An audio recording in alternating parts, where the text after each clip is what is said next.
Je vous interdis de vous approcher du Groenland. S'il vous plaît. Emmanuel, c'est très joli comme prénom. Emmanuel. Écoute-moi, Emmanuel.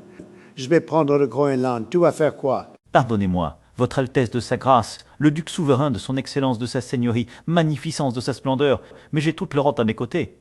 A few moments later. Couchez l'Union européenne. Couchez! Donald Trump justifie depuis longtemps son intérêt pour le Groenland. Après l'opération au Venezuela, la rhétorique s'est durcie. L'usage de l'armée est toujours une option et Donald Trump est convaincu que l'Europe n'osera pas s'opposer à lui. Et il a raison, l'Europe ne s'opposera pas à lui, elle n'en a pas les moyens. L'Europe parle de riposte mais révèle surtout sa faiblesse. Toute option militaire est hors de portée face à la première armée mondiale et à son allié clé.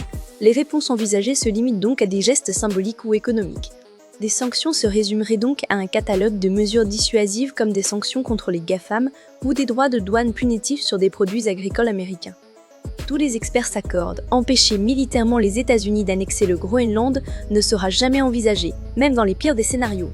L'Union européenne n'a ni la volonté, ni les moyens de s'opposer frontalement aux États-Unis, même dans un cas aussi extrême. Il propose donc aux États-Unis de se contenter d'un renforcement de leur présence militaire existante sans annexion formelle du Groenland, estimant cela suffisant pour garantir leur sécurité. Il propose donc aux États-Unis de se contenter d'un renforcement de leur présence militaire existante, sans annexion formelle du Groenland, estimant cela suffisant pour garantir leur sécurité. Comme si le seul projet de Donald Trump était la sécurité. Soit ils sont bêtes, soit ils sont naïfs. Donald Trump a clairement évoqué les ressources inestimables du Groenland et la volonté affirmée de les exploiter, et il est clair que c'est son objectif premier.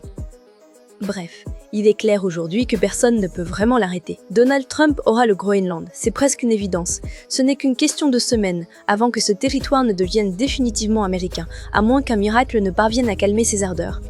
Vous allez faire quoi, les blaireaux?